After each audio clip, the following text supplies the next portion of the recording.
you. And we're already great. Thanks. And thanks, Gwen. And we're just going to go into our open session now. So moved by Deputy Mayor Turton and second by Councillor McKenzie, the Council of the Town of Minto receives the interim CEO's report in the closed session and approves the confidential direction to staff. Everybody, anybody opposed? That's carried. Okay. Moved by Councillor Elliott, second by Councillor Gutson, the minutes of the Town of Minto, April 5th, 2022 closed session meeting and May 3rd, 2022 regular council meeting be approved.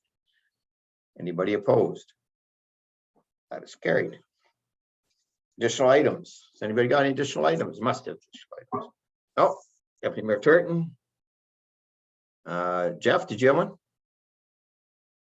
Okay, I have one. Okay, Ron. Okay, great. I got that down. Hopefully I'll remember all that. Moved by Councillor Dirksen, second by Deputy Mayor Turton, the Town of Minto Council convenes in the committee of the whole. Anybody opposed? That is carried. Public meeting. And I'll turn that over to myself. I will be running this public meeting. I will call the meeting to order. And Clerk McGraw to ensure any members of the public present is recorded or is recorded on the attendance record. I'll state the following: if a person or public body does not make oral submissions at a public meeting or make written submissions to the Town of Minto before the bylaw is passed, the person or public body is not entitled to appeal the decision of the Town of Minto to the Ontario Land Tribunal, and the person or public body may not be added as party to the hearing of the appeal before the tribunal unless the opinion of the board there are reasonable grounds to do so. I'll turn it over to Clerk McGraw to state the municipal address, legal description of the property, and purpose and effect of the application, and the dates notice are set. Go ahead, Emily. Yes, thank you, Mayor Bridge. The proposed amendment affect all lands in the Town of Minto. The purpose and effect of the proposed amendment is to provide for town-initiated housekeeping amendments to the comprehensive zoning bylaw with items such as general, typographical, and mapping corrections, add and update definitions, including clarifying the definition of stacked townhouses, to remove and or amend site-specific exemptions for expired garden suites, redundant restrictions, and general adjustments, non-complying use deemed to comply within minimum 5-year requirements. That is not a complete list, and there is more information that can be obtained at the town office if you wanted a complete list. The notice was published in the Wellington Advertiser on April 21st and April 28th, 2022, as well as mailed to any landowners whose property is directly impacted on April 21st, 2022. Further, the notice was mailed to the applicable agencies on April 22nd, 2022. Reports and comments have been received from our planning technician for the Town of Minto, from the senior planner for Wellington County, as well as the environmental planning coordinator and Saugeen Valley Conservation Authority. Okay, thank you, Annaline. And I'll turn it over. Jessica's here from the county, and Jessica, do you want to do your report? Yes, thank you. As Annaline mentioned, this is a housekeeping amendment. So it's a town-initiated zoning bylaw amendment application that just happens every couple of years so that we can update our zoning bylaw with day-to-day use. We'll notice any errors in the zoning bylaw or any trends that are happening, and we just try to keep our zoning bylaws up to date as we can. So today's housekeeping, just some of the main overview topics that are the bigger changes that were happening through this was the introduction of stacked townhouses. So this has been a little bit of a trend with some developers.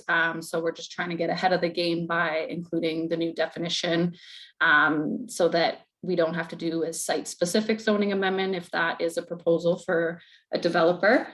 So it would be permitted within the R3 zone and it would fall under the same requirements as the cluster townhouse, which is already a permitted use in the R3 zone. And there would be no street view changes. It would look very similar, but it's just allowing for one dwelling on the main floor and then another one above. So stacked townhouse. The next larger update was the updating of the definition of the fourplex, and including a 4-unit cluster townhouse in the R2 zone. So currently, the fourplex definition allowed for horizontally and or vertically fourplex, but we've updated that to just have her horizontally and vertically. So it would be 2 main floor dwellings as well, and then 2 above for the fourplex. But then we've introduced the cluster townhouse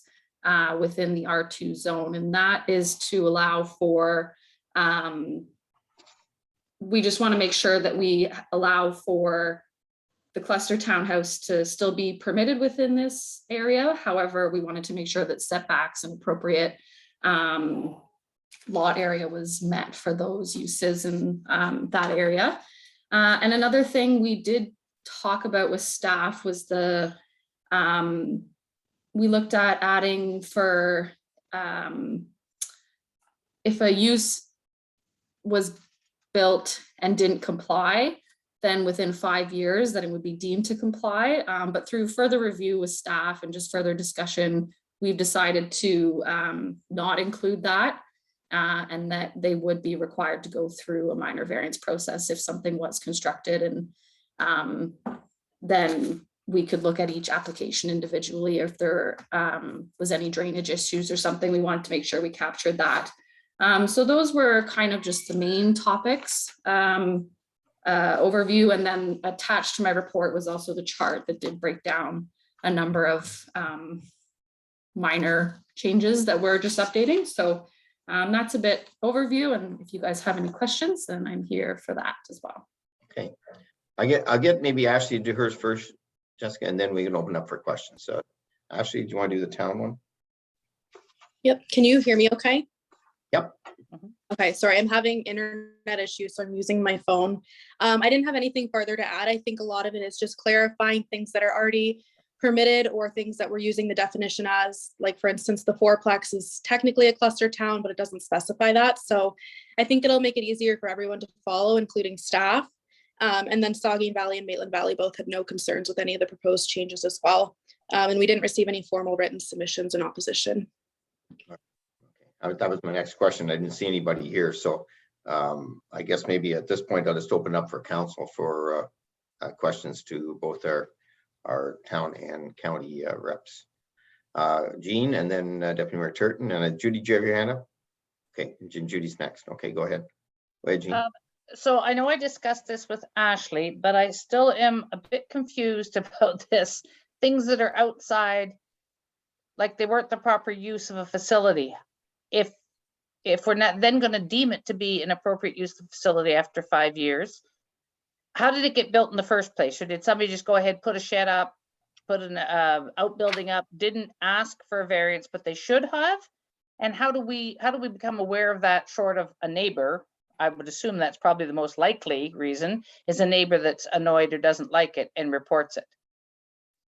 Or I'm confused about this whole item. I think maybe a sale too could bring it into play, like if somebody was buying something, Jean, and it wasn't. So a previous neighbor was okay with it, but the new neighbor says, I really dislike that shed, and why is it there? Okay, who wants to take that one on? Oh, I got Terry. Terry's come in from the left side here.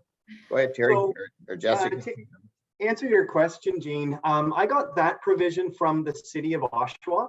And the reason why they implemented it was an enforcement headache. It has to do with fights between neighbors, that the neighbors get along today, they put up a shed, 5 years down the road, something changes and the complaints start being generated that way.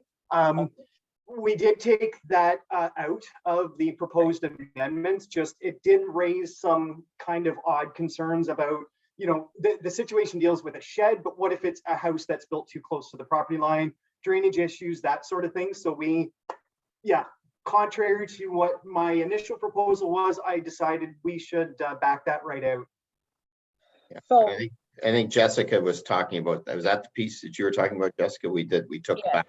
Yeah, so through you, Mr. Bear, it was part of the notice, so we felt like we still had to bring it to forward in our report. That's why it's been there, and then we've crossed it out as well, just so that there wasn't any confusion if someone read the notice and we specifically indicated that that was being brought forward. But yeah, as Terry mentioned, just through further conversations that this could lead to some issues, and we didn't want to have any concerns there. So again, yeah, it could just be a shed, might be a little more straightforward, but if it's a house or something bigger, drainage, then we didn't want to cause any concerns there. So it won't be implemented in this housekeeping. Maybe we can look at different wording at a later date, but through tonight or the bylaw, we won't be bringing that forward. So in this case, so if I bought a piece of property and my neighbor had, we'll say a shed or a garage, and it's improperly placed, but it never got caught the first time, if they now complain, can they force the neighbors to take down that garage? The formal process would be, they probably would try to get a minor variance, some sort of zoning relief to legalize it. Failing that, yes, it could be removed or partially removed. Yeah. But it Okay.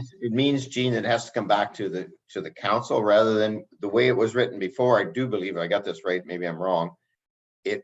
It wouldn't have to come to council. It would have been, Right. it would have been allowed. It could be And that's assumed. why that it's been Terry's there for- saying they didn't, it's gonna cause problems. And we'd rather have the opportunity.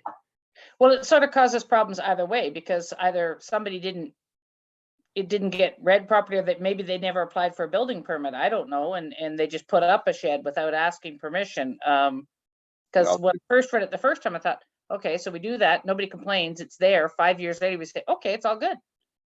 But yeah, but That that's was why what they we're took gonna that do. out. Now they'd have to come and do a minor variance and have to deal with it. And then you'd be able to, as a council, say, well, why would you put it up in the first place?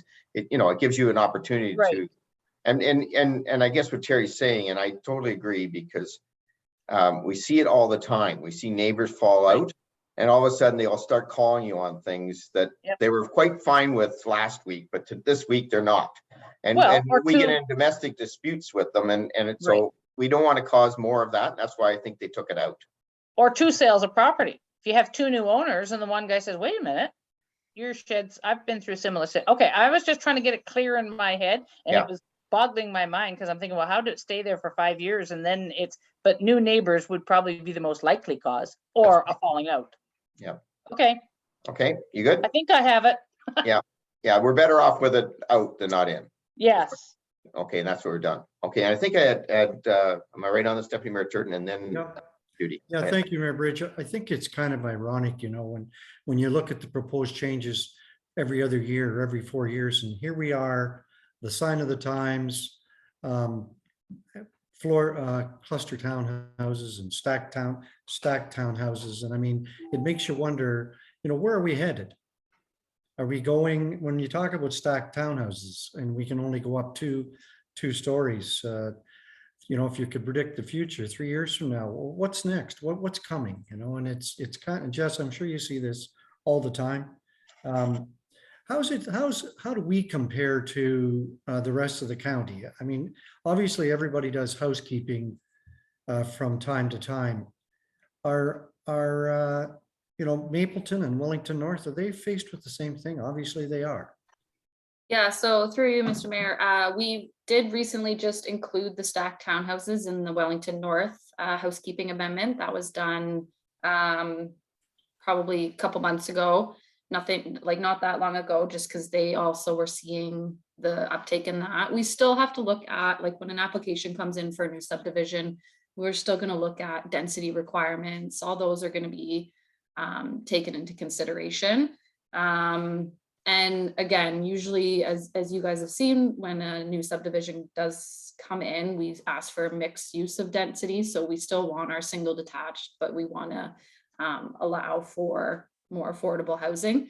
And I think that this is one of the options there. So yeah, it does. I mean, you go down to the bigger cities and you will see a lot of these everywhere already. And I think that's why some of the developers are starting to move a bit north, and that they're proposing that. So we're just trying to get ahead of the trend here too, and have a definition so that we can capture it. And as I mentioned, it follows under the cluster townhouse requirements, which is what we've already have permitted as a permitted use within the current bylaw.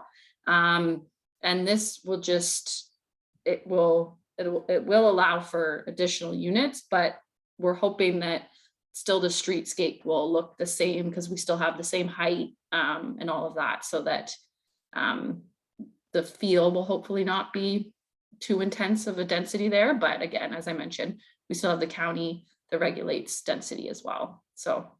Great, thank you.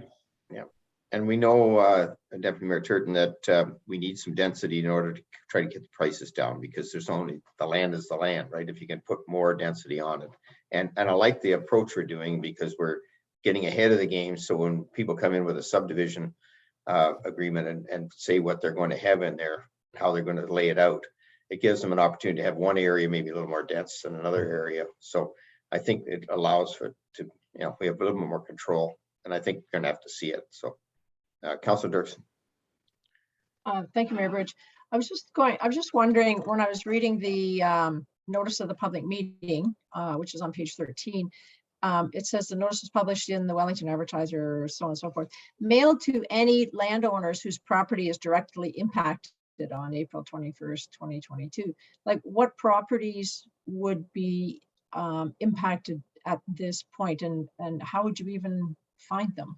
How would you know which ones they are? Do you know what I mean? Is that just a standard thing that's always on them, and it just didn't get taken off? I'm just curious about that. So through you, Mr. Mayor, there is an update to include an A1 zone boundary around the urban boundary, because when we did the Palmerston boundary expansion, that shifted the urban boundaries in Hairston, Clifford, and Palmerston. So those were the properties that were directly impacted. I think Ashley might be able to speak a little bit more to that. I think there might have been 6 or 7 properties. And then we've also included, we've had some consent applications that were recently approved, and they were just adjusting some mapping there. That'll come forward at the bylaw. When we bring the bylaw forward, but a couple properties, their zoning was updated, so they would be directly impacted. So they were notified of that. I think that's got it. I think that's right, Ashley, right? Because I remember that when we said we had notified, and overabundance of caution, I think, Councilor Dirksen, we wanted to make sure, because they did, I think it was about, they were in the rural and they were getting more urban around them, and we wanted to make sure that something like this they saw, because they wouldn't have normally seen that. So, am I right, Ashley? Thank you. Yeah, and then for there's a couple properties. The one that went through the severance, like Jessica was mentioning, technically has 2 R1 zones on it. It complies with both zones. It's the same regulations for both zones. So we just wanted it to be one zone to not confuse things down the road. And someone come in and be like, why the heck is there one zone on the front yard and one on the back, but they do the same thing. And then there was another property on the main street in Harrison, and we do have a provision in the bylaw that if the property doesn't have a zone specifically around it, it takes on the zones around it. So it was just cleaning that up, and that the properties around it were R1C, it would be R1C, more just clarifying. So in case they wouldn't have been looking in the paper to look at it, they got picked up, because they would be affected by the change. Yeah, and we did speak directly to both of those people as well. Yeah. Okay. And as you mentioned, it is above and beyond that we're trying to notify them under the Planning Act. It's the general notice is the minimum requirement. So we've tried to just go above and beyond there. We didn't want them to be able to, we didn't want people to have to say, oh, I wish I had known, I would have come out and talked. But obviously they didn't worry about it because they're not here. So, but just wanted to let you know. Okay, anybody else got any questions? Okay, I will then state the following. If you wish to be notified of decision of council of the town of Minto in respect to the proposed zoning bylaw amendment application, you must make a written request to the clerk of the town of Minto at 5941 Highway 89, Harrison, NOG 1ZO, or at email at annaleen.minto.on.ca. There's no further comments, so I'll adjourn the public meeting, and it's adjourned. Thank you. Thanks, Jessica. All right. And delegations. We had delegations. And it's the mayor's golf tournament groups. I got Terry, Cormac, Glenn Hall, Randy, and, oh, I'm getting a backlash here now, and Caitlin to present the delegation. So I don't know, how do you want to do this? Did you pick numbers in the air there? Caitlin, are you going to go first? And then we'll get the other three guys to go, or three people. Sure, I can go first. Thank you. Okay, so we are, I'm here representing Minto Pride, which is a group that sort of formed within the Cultural Roundtable. And we formed in 2019 and had our first inaugural Pride in the Park event, which was very well attended. And since then, during the the COVID years, we've sort of been working on different things in the background, with our focus being on increasing the visibility of the LGBTQ community within Minto, and also creating opportunities for community building. So we just this past Sunday hosted a big hike up in Palmerston along the Whites Junction Trail, and we had an organization from Guelph come up and lead that. We had about 20 people out for that. And we're preparing to host our second Pride in the Park on Sunday, June 12th from noon until 2. And we're also working on having this new crosswalk that's being put in the town of Harrison, kind of, I guess, the south end of Harrison. We wanted to sort of follow suit with some other communities who've included the pride colors on these crosswalks. So it's, it's a real visibility thing for people that are traveling through the town.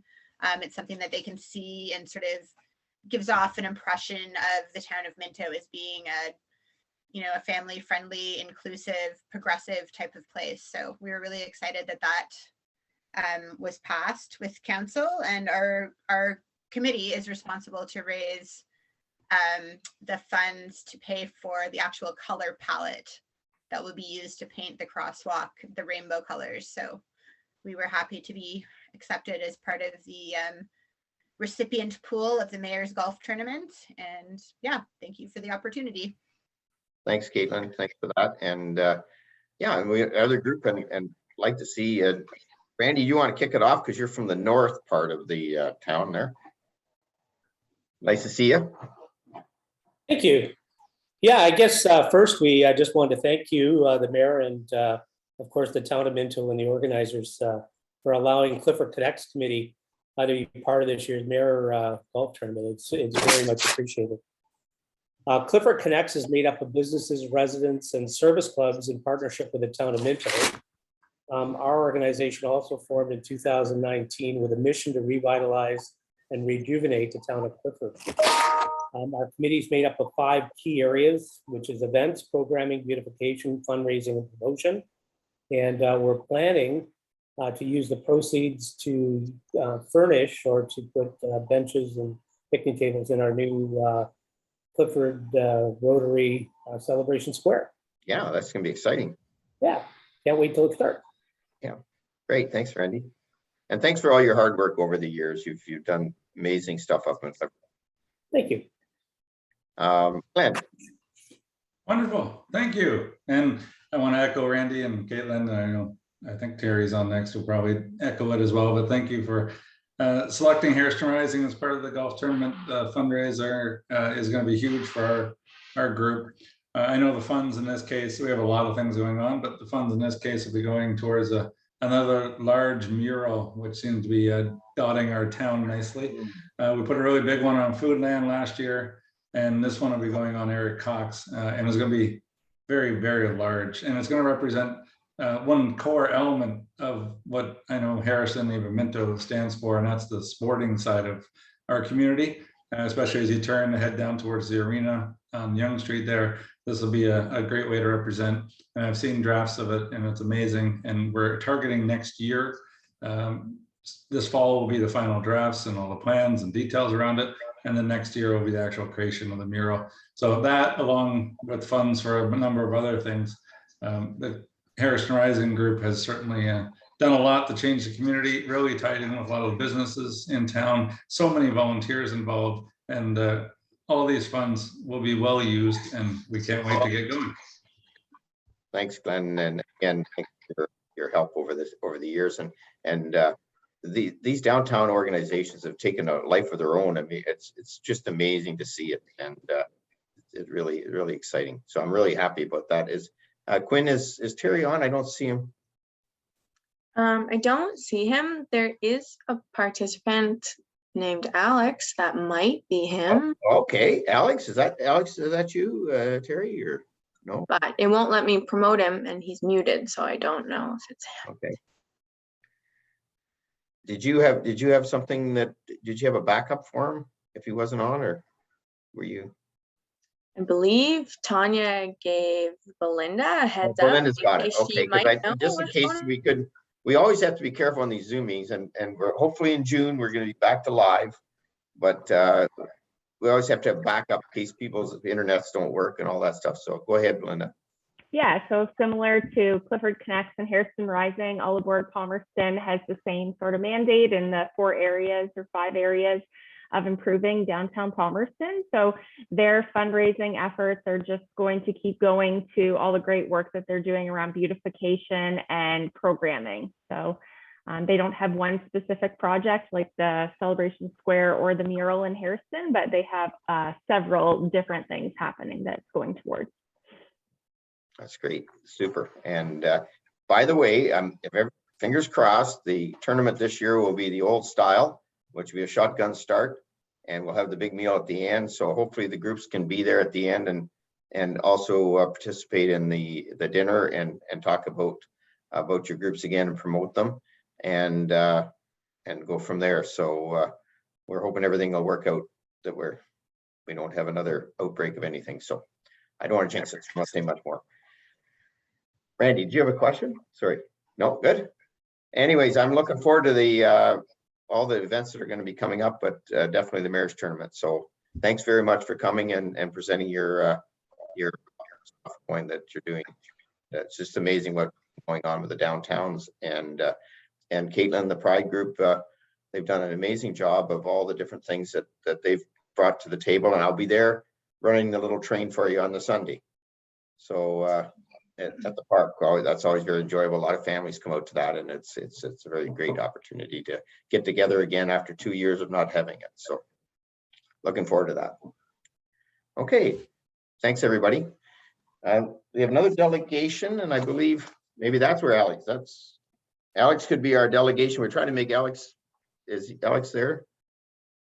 Is he our delegation for the Through you, Mayor Bridge, I believe it is Postal Union? Lydia. Oh, sorry. Who's Okay. coming on? Oh, there she is. Okay. Hi, Lily. Lydia? Yeah, sorry, it's Derek Richmond. I'm doing the Derek, delegation. okay. I'm using our company Zoom account, and everyone changes their name over when they use it. I didn't get a chance to change. Oh, that's fine. Over, That's so fine. I apologize for that. Okay, so is everyone ready? You were able to share your report, or is that happening, or? I'm just making a presentation. I think council has all the information. Yeah, we've got it. That's fine. Yeah. Yeah. Okay, so good day, your worship and members of council. My name is Derek Richmond. I'm the Ontario Region Coordinator for the Canadian Union of Postal Workers. Thank you for the opportunity to speak to council on expanding service and protecting public post offices.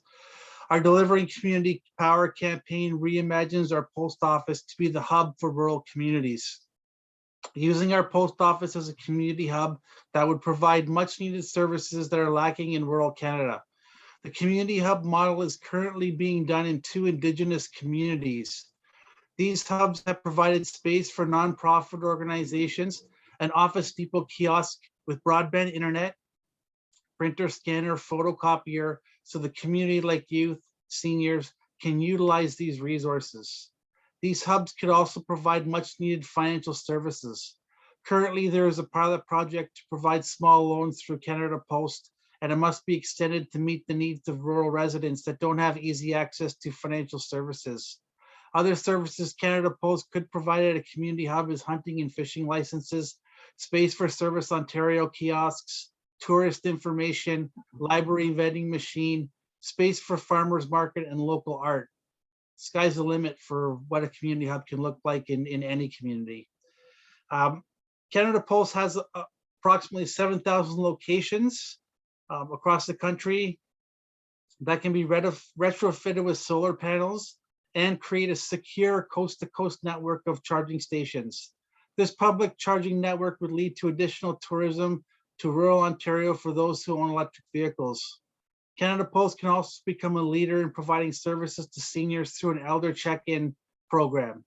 COVID lockdowns have taught us that seniors were the most vulnerable to the lockdowns, and a letter carrier check-in program can assist seniors that are shut in and provide additional security for seniors to live independently. Canada Post can provide delivery of groceries and medication to seniors that have a difficult time getting out. Canada Post must lead the way in a carbon-free post office. Currently, Canada Post has approximately 20,000 vehicles on the road daily, and converting to fleet to electric Canadian-made vehicles needs to be a priority to meet the 2035 target emissions. Canada Post must become a leader for a carbon-free delivery. To this date, close to 1,000 municipalities supported resolutions that have been submitted to the federal government on service expansion and postal banking. There are many innovative and forward-thinking ideas for a post-COVID recovery to improve service at Canada Post for rural communities and protect good-paying jobs. This will enhance our national infrastructure, social communities, and strengthen economic viability of rural communities across Canada. But we still need municipalities like the town of Minto to continue to put pressure on the federal government to ensure rural municipalities receive the service they deserve from their public post office.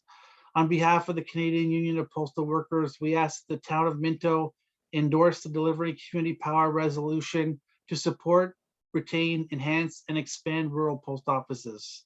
Thank you for your time and support. I'm willing to answer any questions or concerns council may have.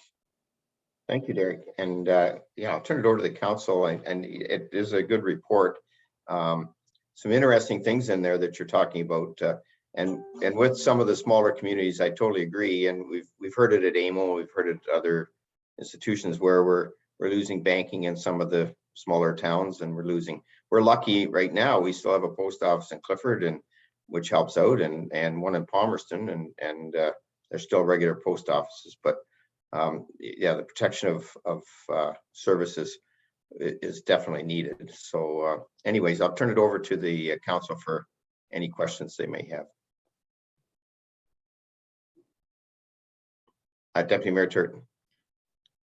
Yeah, thank you, Mayor Bridge. It's not really a question, it's just a comment. I mean, we certainly need our rural post offices, and you hit it right on the head when you talked about it being a hub. I mean, I've come by the post office here in town often, and you know, you can very seldom ever go by there whenever you see people standing and talking. Okay, so you go into the post office, and you might go in there and you haven't seen the person that's in there for, you know, days, weeks, months, years, whatever, and you always have time to stop and talk. And I mean, it's a great place to be able to do that. So, I mean, you certainly have my support in any other way that we can help you guys out with that. And I support this resolution. Thank you very much. Yeah, thank you. Anybody else? Well, thanks, Derek. One of the advantages of Zoom, you didn't have to drive all the way up to Minto, but if you ever get down, if you ever come our way, it's a great spot to visit. Been through it once, traveled through it on my way to Port Elgin once. Yes, you would have. Yes, you would have. Yes. Yeah. Yes, it was a beautiful town. I remember it. And I thank you everyone for the opportunity to speak today, and have a great meeting. Yeah. I'm sorry, Judy, did you have a question? No. Yes, sorry. I was just going to say, I think we first heard about this at a conference a number of years ago, and it was all about the banking at that time. Postal banking, was that kind of the first step? And I just wondered, are you any closer, or like, has that part been able to get off the ground, or because we've made it bigger now with a longer list of things that the Postal Service could perhaps help with. So I'm just wondering, did the postal banking part ever get off the ground? It's starting to. So the Canada Post has created a partnership with TD Canada Trust, and we are offering up what's called a My Money loan at Canada Post. It's small loans. that can be run through online, or it can be done through the post office directly. So the paperwork is done through the post office. Canada Post is expanding ATMs at this moment across the country in post offices. And the goal is hopefully, from the Canadian Union of Postal Workers perspective, this is the beginning stages of financial services that we're hoping this partnership will lead to additional services in the future. Great, thanks, Derek, for that. Yeah, Thank you. I think I was thinking about Judy. I was at that conference, and I believe you and I maybe were in that session. And I remember talking about it. Being an ex-banker, a TD Canada Trust banker, actually, so I don't want to put a plug out there. But anyways, Annalene, did you have a comment or? No, sorry, I was just going to tell you that Councillor Dirksen had said something, and Okay. he does actually. There is a resolution. Attached to your agenda, there is that resolution. Yeah, are you moving that, Deputy Mayor Turton, the resolution? Okay, and I have a seconder for that. Councillor Elliott. Anybody opposed? That's carried. There you are, Derek. We'll send that resolution off for you. Thank you very much for all your support. I appreciate it. Take care. Thanks. Bye-bye. Bye, everyone. Okay. Correspondence. Anybody got anything on the correspondence they want to pull? If not, I've got a move by Councillor Anderson, second by Councillor Elliott. The Council of Town of Minto receives the correspondence for information. Anybody opposed? Oh, sorry, Annalene, do you have your hand up? No, I just wanted to advise you that Councillor McKenzie is left the meeting now, and he won't be back for the rest of the meeting. Yes, that's right. He did mention that you have to That leave he's early. leaving early, so Okay, I didn't know when it please was. be advised that if there is any motions with his name to Change replace. them up. Okay, thank you. Okay. Anybody opposed? That's carried. Okay. Reports. And I'll start it off with signage improvement grant. Go ahead, Linda. Yep. Good evening again, everybody. This is a really quick grant. Our Economic Development Committee didn't meet this month, and we did not want to delay the business from moving forward. So just quickly, Teeny Tiny Tots in Palmerston has a sign that needs to be replaced after 13 years. It is a 4x6 wooden custom design sign. It is $580 plus tax, so therefore they're eligible for 50% matching, which is $290. And we would still have a good chunk of change at $50,411.38 left if this was approved. So our recommendation is that you receive our report and approve the $290 for Teeny Tiny Tots. Right. And I've got it moved by, sorry, I need a different mover. So I moved by Councillor Elliott, if that's all right. And second by Councillor Dirksen. The Council of Town Minto receives the report Economic Development 2022-11 regarding the signage improvement grant P22 for $290 for Tiny Tots located at 218 Main Street in Palmerston. I can't believe, Belinda, they've been open 13 years. Mm-hmm. Wow. I remember. That's great. She's expanded, I think, 3 or 4 times her store. Yeah. Oh, yeah. She's done quite well. Yep. Anybody opposed? That is carried. Great. And your next report, go ahead. Yep. So this report, if you remember way back several years ago, 2019, we had approved moving forward with Wi-Fi in our downtown cores. Supply shortages during COVID, we could not get the equipment, but it has arrived. In Hairston, Palmerston, as I mentioned in the report, we are fortunate to own buildings in the downtown core, and they are all serviced by Whiteman. So it's pretty easy to just go and get them installed, and away we go. In Clifford, unfortunately, we don't have any buildings in the sight lines of the 2 blocks we're covering and the green space. So we are fortunate that Jim and Joanne Welts have allowed us to put the equipment on their building and to use their Wi-Fi. So that is what this agreement relates to, as well as just the cost to pay them for using their Wi-Fi. I don't know if there's any questions. Questions for Belinda on that? Well, that's great. Excellent. Finally getting it done. Councillor Dirksen has a question. Sorry, Councillor Dirksen. I don't, are you putting your hand up late, or am I just not watching you closely enough? I'll watch you closer. I'll watch you closer, Judy. I Sorry. think it's going up pretty quick, but maybe. Okay, well, maybe I was looking the other way. So my new Oh, glasses, no. I can't see. Maybe I'm just in the northern part of your screen or something. Could be up north there. Anyways, my question was, so there's an amount to be paid every year for the next 3 years during the course of this agreement. What if the price of Wi-Fi were to go up or down in that time? Is it locked in, or can we be flexible depending on, because if, I mean, we don't know what that's going to do, right? Wi-Fi could go up by a percentage or something. So I kind of built in a little bit of a increase already. So I think it was $92 a month. And so I put it at $95 a month.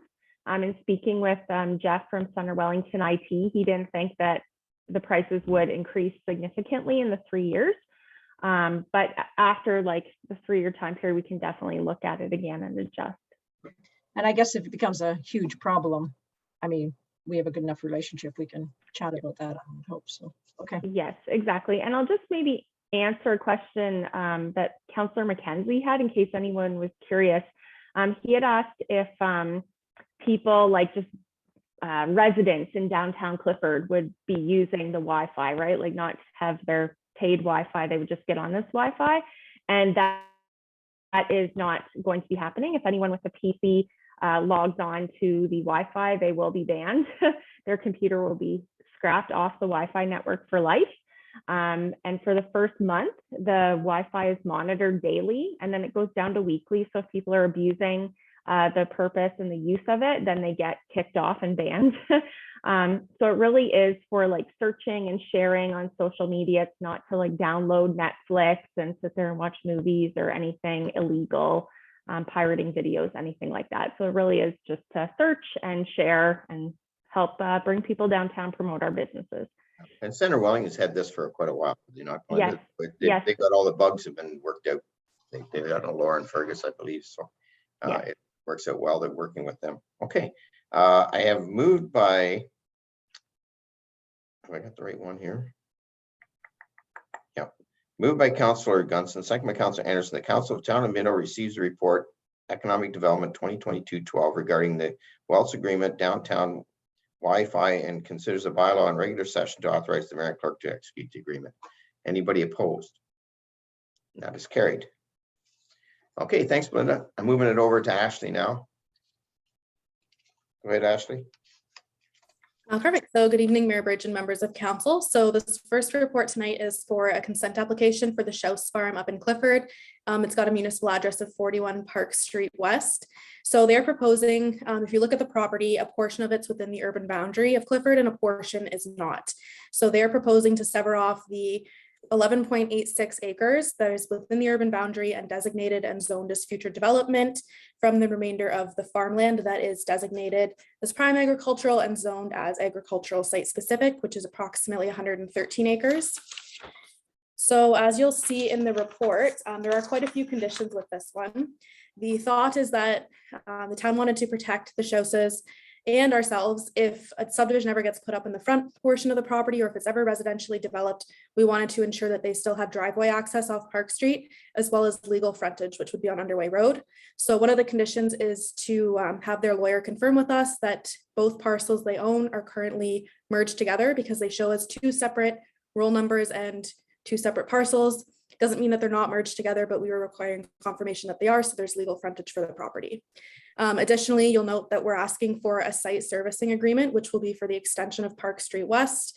This will outline the requirements that we will look for with Park Street West. It'll be built to municipal standards solely at the cost of the developer. We'll be asking for securities as part of this, which is 110% of the cost based on engineered cost estimates and drawings. And we will also be requesting that there's a bulb on Park Street so Public Works has an easier time with snow removal. The site servicing agreement, which is the extension agreement, will also be legally registered on title and binding. In addition, we will be requiring that Park Street West be constructed in 3 years, or the date that the agreement is signed, or when the subdivision is registered. If it's not signed within 3 years or not completed within 3 years, we have the securities to be able to go in and do it ourselves. Additionally, as you'll notice, the existing driveway for the Shouse property is currently through the proposed severed.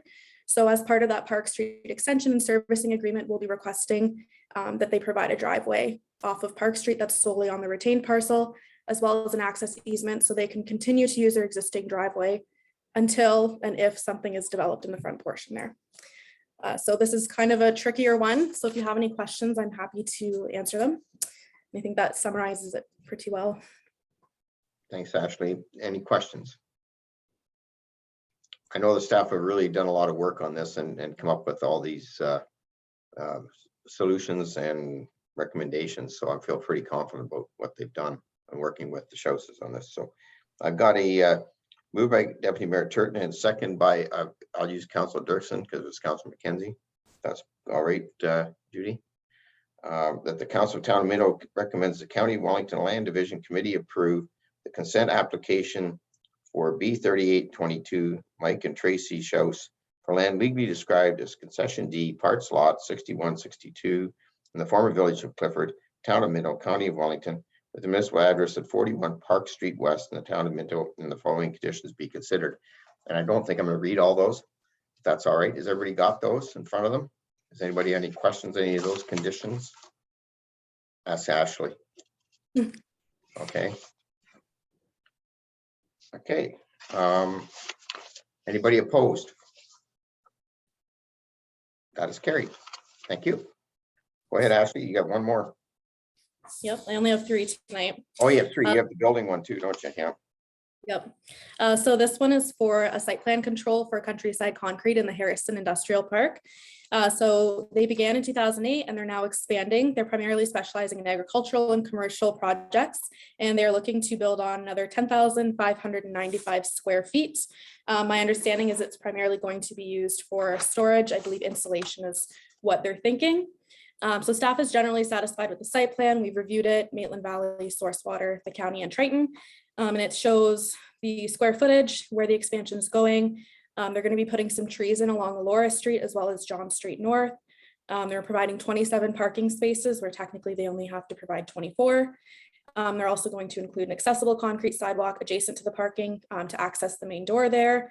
And it shows the snow storage, the fire route, outdoor storage, garbage storage, and all of that. They will require a permit from Maitland Valley. Maitland Valley doesn't have any issues with the proposed expansion, provided it maintains the same elevation as the existing structure, which is what they're proposing to do.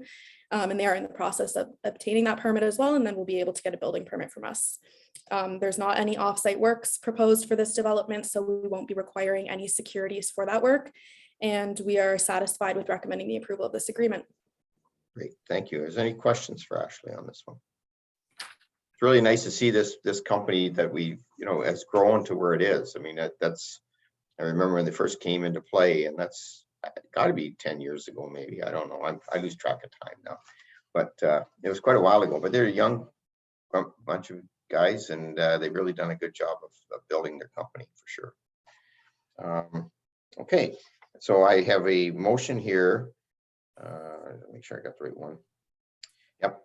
Moved by Councillor Elliott, second by Councillor Gutson, that Council of the Town of Minto receives a planning technician's report and approves the site plan prepared by Wilson Ford Surveying and Engineering, last revised, dated May 6, 2022, and recommended by the Town of Minto staff, the Town of Minto engineer, and further that the owner executes with the Town of Minto a site plan agreement requiring completion of all works required in the agreement within 1 year of the date of the occupancy of the building. Further, that the council considers passing a bylaw in regular session authorizing the mayor and clerk to sign the site agreement. Anybody opposed? That is carried. Thank you. And yet one more, Ashley. Are you doing this one, or Terry's backing you up, or who's doing this? A tag team? This one's all Terry. Yeah, unfortunately for you guys, I'm giving Ashley the little bit of a break, and I'll be taking this one on. Go ahead, Terry. So a little bit of background information on these 2 properties that are contained in the report. So the town of Palmerston purchased both parts lots 10 and part lot 11 from the CNR back in '98. As part of the purchase, the town remediated just part lot 11 and sold it to a private developer who never actually developed the property. It's being recently resold to an individual who, during their due diligence period, noticed that we've got the part lot 11 right at the corner of John and William, that the town owns it. And he is reached out to the town with a letter of intent to purchase that with the intent of expanding his development to include that part lot 11.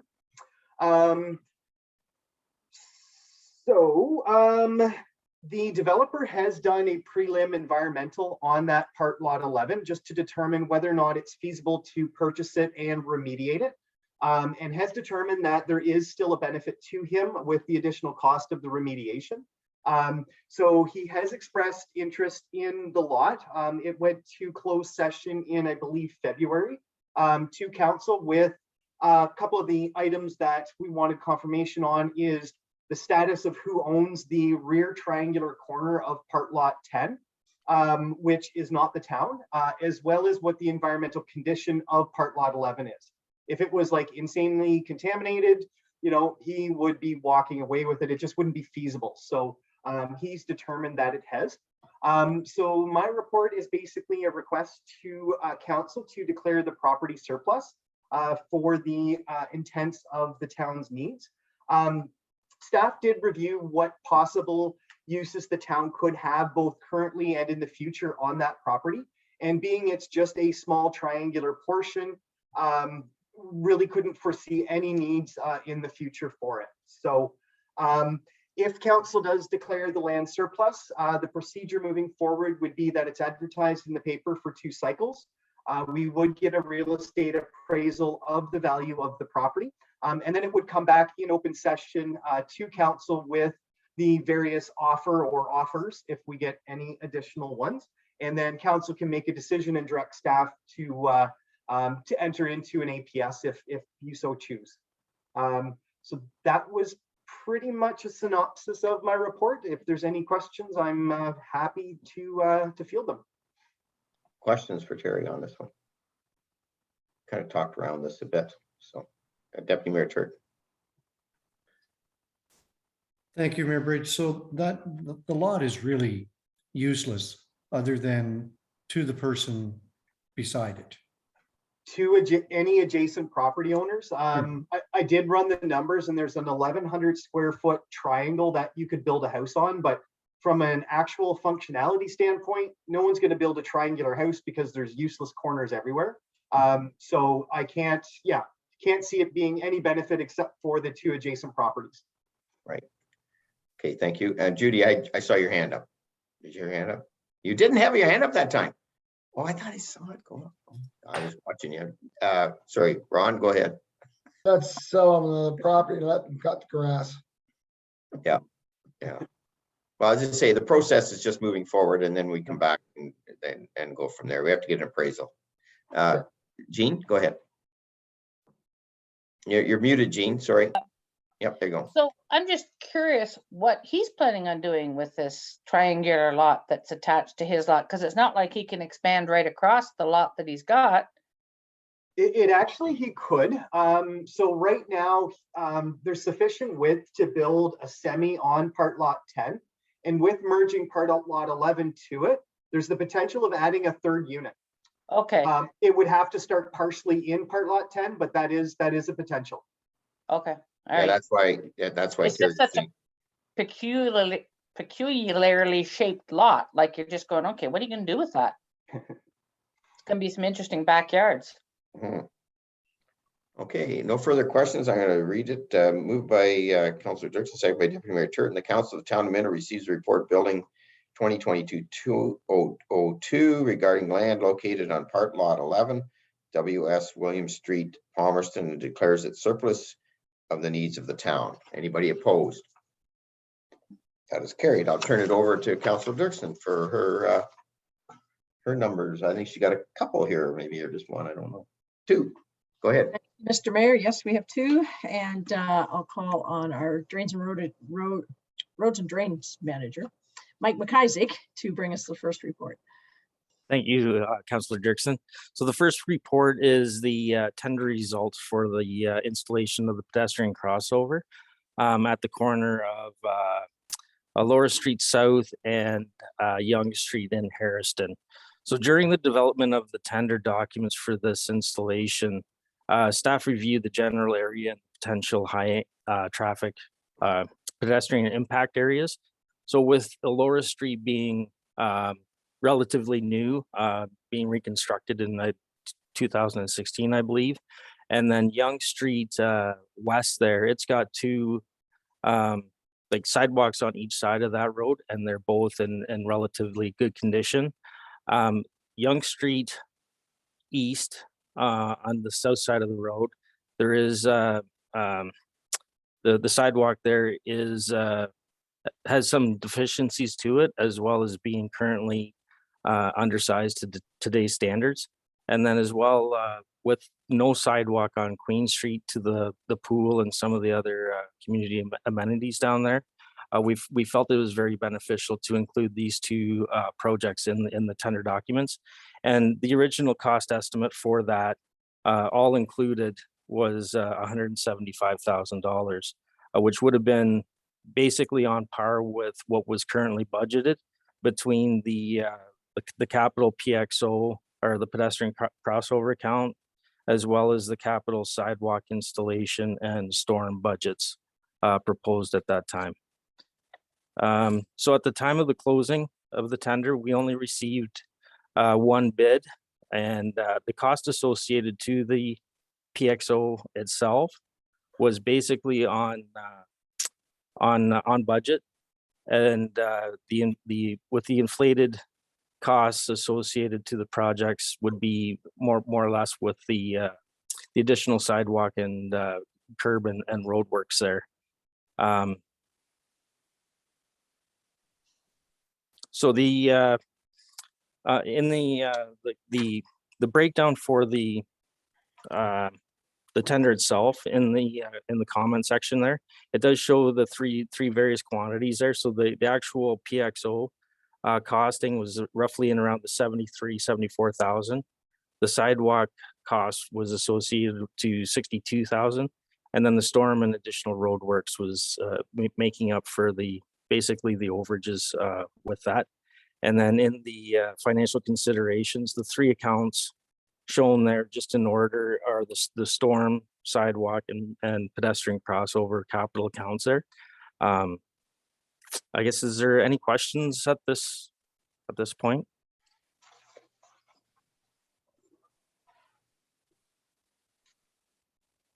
Deputy Mayor Jordan. Thank you, Chair Dirksen. So Mike, if we pass this, when is the timing? What is the timing on it? The timing, I believe TM3 is very anxious to get going on it. I would hope that it could have a completion of in around like July, early August. I can't foresee it being completed any sooner than that, unfortunately. But hopefully we can get some decent use within this season, summer season. So are we talking a detour or anything like that? No, there wouldn't be any detouring associated with this. There would be traffic control when they're doing some of the curb work right on Elora Street, but there wouldn't be a need for detouring for this project. Thank you. Mayor Bridge. Yeah, I think it's a great project, and adding the sidewalks is a big beneficial, I think, by going the sidewalks at this point in time. We know how busy it is going down to the arena, going to the pool. In the summertime, there's lots of activity, and we know that the crossover is needed in that spot, because otherwise you have to walk all the way up to light to have a safe crossing, especially on busy times when we have a lot of people coming through town. Anyways, it was nice to see that we're able to fund it anyways. So I'm all for it. Okay, is there anyone else? Okay, seeing none, I will read the recommendation.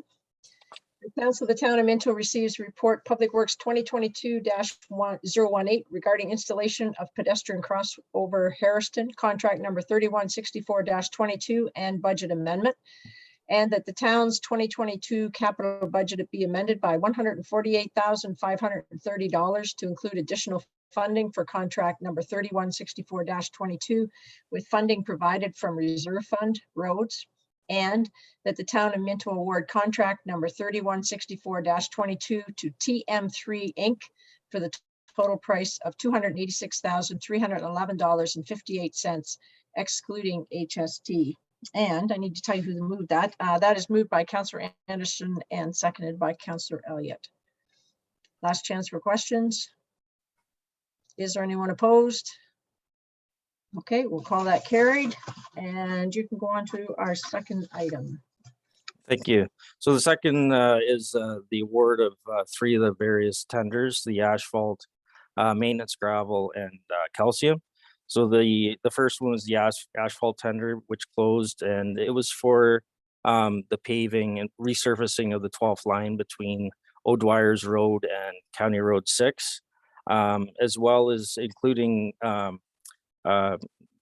Creek Road, the paved, essentially the paved portion from Wellington Road, County Road 2 to the subdivision of Highland Road. And a third component with being some patchwork being completed on the Minto Norby Town line, which is in dire need. We did receive 2 bids on that, and you can see the quite separation between the two bids there for sure. Was seeing really good pricing from the Murray Group. We were a little bit concerned with the price of fuel, but we did keep our estimate up on for what we thought we were going to get there. So the second tender, which closed, was for the dust suppressant.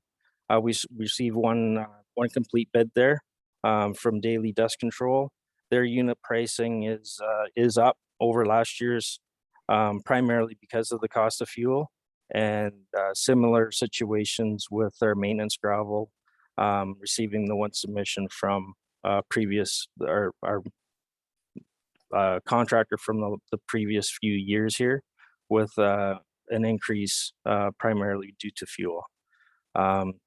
The maintenance gravel and dust suppressant are funded through operational budgets, and then the asphalt tender is funded through our capital asphalt works.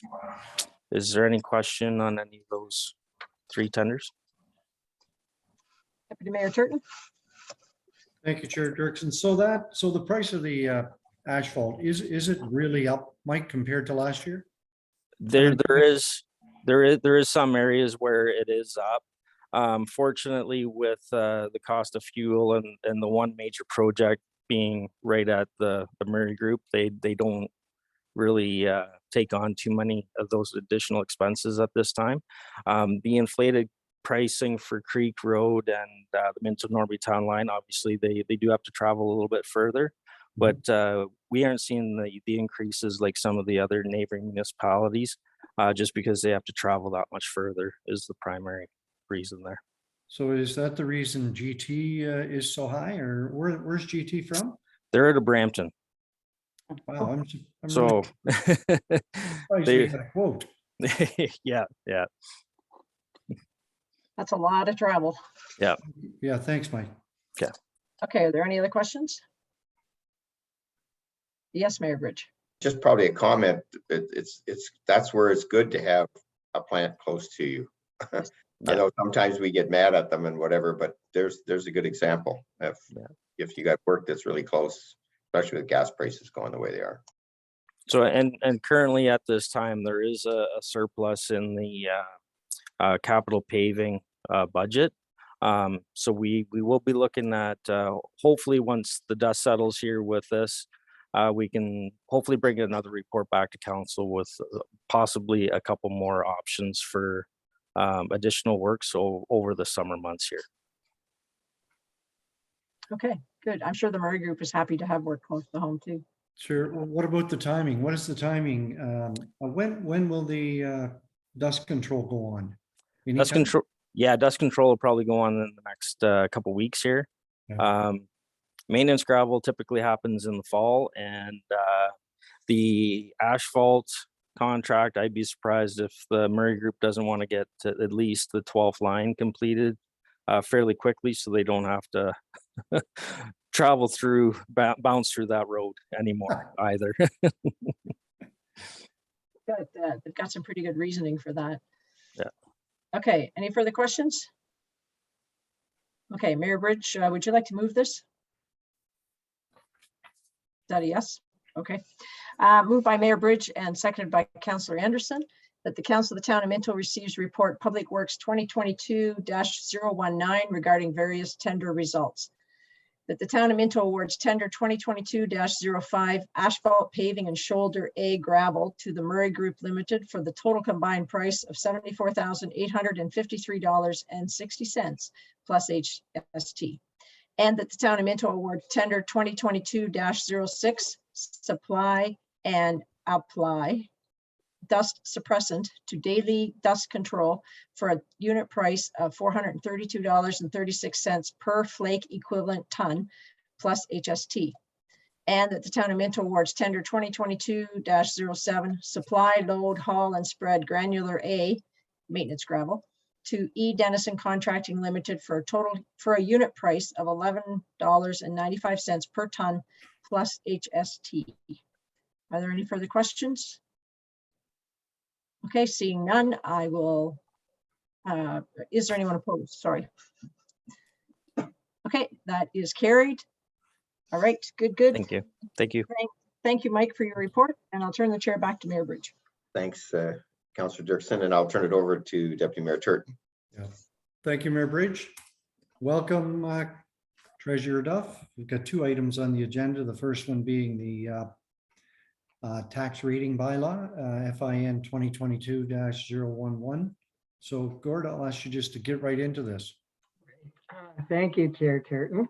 I know it seems a long time ago when we passed our budget towards the end of 2021, but we have to always wait for certain provincial and county policy decisions, and happy to say not too many changes this year regarding assessment classes or ratios. And we're in the 6th year of the 4-year assessment cycle. So that's always interesting. So not too many changes there. Once you get to the bylaw, you'll see there are several references to policy bylaws and that set by the county, which was passed at their April meeting on April 28th. So we're bringing it forward to you tonight for consideration. And any questions? Any questions for our treasurer?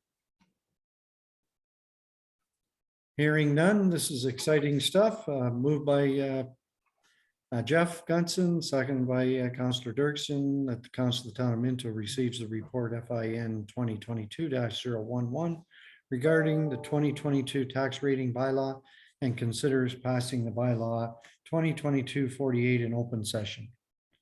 Anyone opposed to this? Thank you. That's carried. So we'll move along to the second item, if you don't mind, Gord. That has to do with the financial report from the first quarter. So just for council's information, how we're doing in the first quarter. Again, first quarter, as you know from previous years, not too many of our capital projects and that are underway. As the previous reports just indicated, a lot are just being awarded now. Operationally, the first quarter, we were getting into a little bit of the, we'll call it the energy hikes. It's not just gasoline, it's diesel and everything. And I'm sure we're going to see the impact of that as the year goes on. And it was, I guess, an average to slightly above average winter as far as snow removal and snow control. Certainly hung on for a long time. So just at a high level, we've spent about 22% of our budget and received 28% of our expected revenue. So again, the first quarter things always look pretty good in that way. Not really any surprises. I guess the good news compared to the last couple of years, we've been able to run our recreation facilities and programs at pretty much normal levels. So that's good. And we're able to serve the community a bit better too. Not too many unexpected variations for the so far this year anyway. And in capital, we did do some things. We got some fire gear. We were able to purchase a vehicle, which in these times is a success, just being able to get delivery of it. So we have our service truck, so that's good. The final payments on the Brunswick Street culvert were made too, and again, in view of all the upcoming work on White's Road, we're really happy to have that one done. And our wastewater foreman has been very busy with the clarifier product in full swing. It just started in the first 3 months, with just 88,000 being spent too, and a bit more engineering and design work for work we're doing in the Harrison Industrial Park. So on track for now, but of course we have 3 more quarters that we have to monitor, and certainly entertain any questions or states. Any questions for our treasurer? Just a comment, Deputy Mayor Turton. It was a good report. I like the fact you identified any of the variances that could be a little out of whack, Gordon, because again, sometimes it's time issues, right? Like when you spend the money. But I know that you guys got a good handle on where we are, because going forward as we go through this year, it'll be interesting to see if we can be back to somewhat normal, to see how it shakes out, right? And again, I really thank the both levels of government that allowed us to stay afloat throughout this this pandemic. I said at the county today too, without everybody working with the municipalities, we would have been in a big hole. And I know this a couple of years ago when we started into this, and we thought it was going to be short term, and then it was longer, and it's been a blessing that both levels of government above us have sent some money our way, because of we have a lot of the costs, right? And it's been a tough one, but you did a good job, and your staff done a good job of keeping us above water. And I'm looking forward to this year to be a little bit more even flow. Okay. Yeah, thank you, Mary Bridge. I think if there's any little positive the last couple of years, I think all 3 levels of government have shown, yes, we can work together when the chips are down. Councillor Anderson, go ahead. I just have a question about people and property. So our budget was 186, but we've already spent 193. I think we've asked about this before in previous reports. I think Councillor Dirksen has, we're trying to understand what is in people and property, or why that happens. Yes, a lot of that is where our conservation authority levies go, and they are kind of front loaded in the early part of the year. Also things like dog tags and that too, but yes, it's one of those where things they aren't spread evenly, that's for sure. Okay, thank you for that. And this report is very helpful for me, and I know that things can come up and we haven't paid all the bills, but it gives you an idea. You don't have a glaring thing jumping out at you that you just go, oops. Because in the hospitals, we always ran into that, and all of a sudden you had to cancel a program because the government didn't come through with the funding. At least this way we know where we're heading, and do we need to have a look at something? Can we move things around a bit? I find it very helpful because of the way I was trained to do budgets. But great, thank you. Other questions for our treasurer? Seeing none, we have a motion by Councillor Elliott and seconded by Councillor McKenzie. Can I have somebody else make that motion, please? Thank you, Mayor Bridge. That the Council of the Town of Minto receives the report FIN 2022-012 regarding 2022 first quarter financial review. Do we have anyone opposed to that motion? Seeing none, that's passed, and I'll pass the chair. Thank you very much, Gord, for a great report. Thank you. I'll pass the chair back to our mayor. Thank you, Deputy Mayor Turton. And I think you're up for other business. I think I had you on the list today, not? Yes, thank you, Mayor Bridge. So I just wanted to talk about our pumpkin growing contest. I did talk with Paul today, and we want to plant possibly next week. our friends, the Steckles, have tilled the ground, the same place as last year. And if everybody, so we talked about a couple of things. The seeds are ready to plant. He did save seeds from 3 places last year, 3 of the bigger pumpkins, and we're gonna try and use those seeds.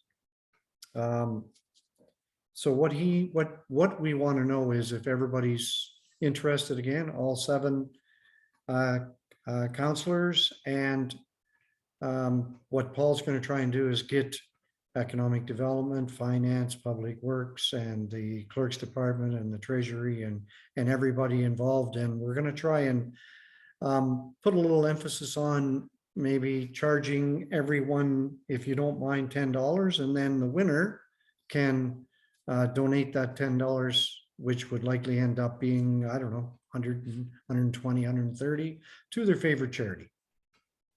So the winner not only gets that recognition of the biggest pumpkin, they also have that money that it all goes into their hand and they can donate it. So what I would like tonight, and what we want to know is who isn't interested in getting involved in this again.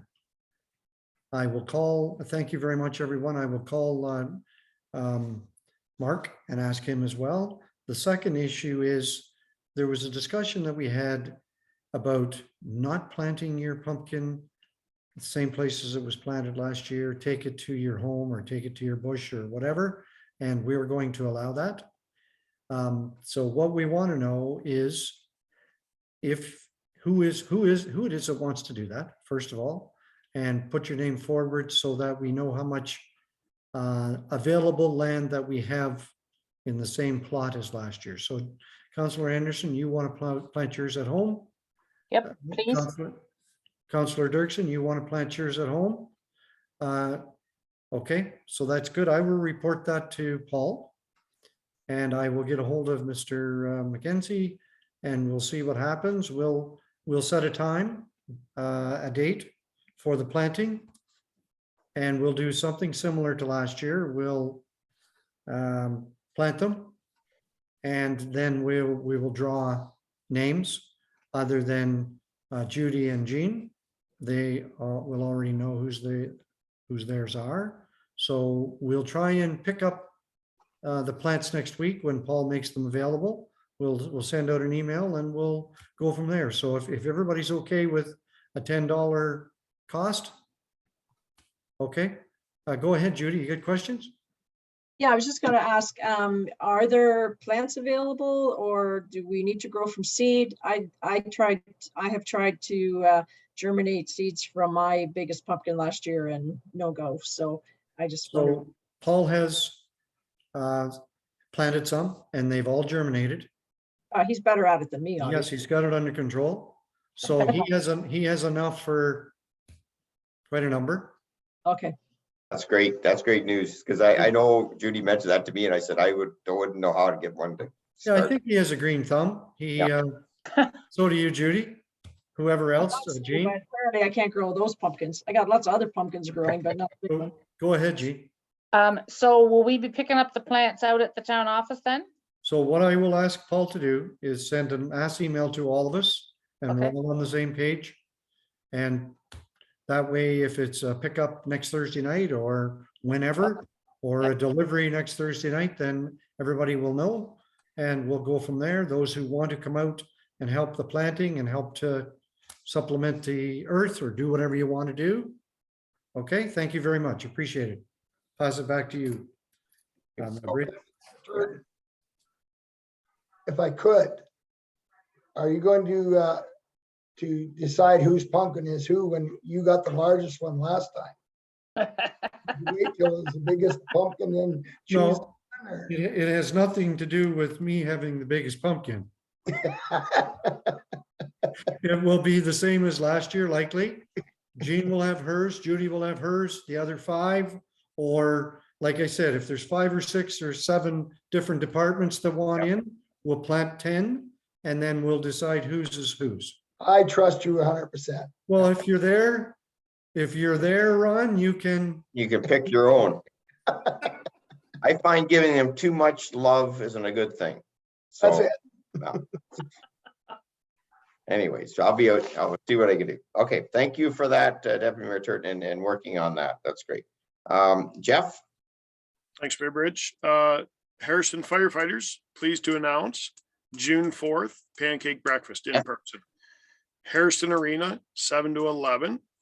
And if you're coming for breakfast, you can go visit the garden festival and buy a plant or two. That's Or 10. good cross promotion there. That's good. I've been cross promoting the farmers thing there, so it works. The fireman's breakfast as well. So Yep.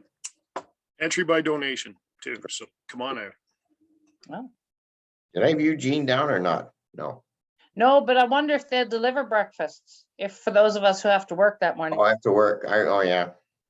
Well, you Yeah. know, Jean Sue's staying home from FCM just so she could work in the. She's never been able the last 4 years. I know, because it's So always FCM weekend. I know, and I know. So she's staying home. She's not going with me. So Well, I'm not going to They're FCM, but I am at work. Yeah. I'll have my baking donated the evening before. yeah, good for you. What was the answer there? Is Jeff going to deliver yours, Gene? He was remarkably mute. Sorry, Gene. I will get David Turton. Okay, There you yeah, go. we could do that. That's working out well. That's a good idea. Maybe you can work that out offline. Okay, Yeah. that's it. Yeah. Okay. So Who I else have did I have to, on here. I had myself, I think, and who else? Did anybody else? Ron, did you have something? No. I wrote the names down Yeah, earlier and I can't yes, read them now. Yes, I had a quick Yeah. thing, George. Okay. Mayor Bridge, shouldn't call you George. Sorry. Our Lions Park. I Mm-hmm. just want to say this weekend was a busy weekend for our Lions. We mulched a whole bunch of trees with the help of cadets. We had a few of those that helped. At the same time, we got the fountain going at Main Street, cleaned it all up, got it running. At the same time, we got the waterfall going. Yeah, the river's running. Yeah, the river's back running. And we're in the meantime, we're building a storage building for, actually it's for the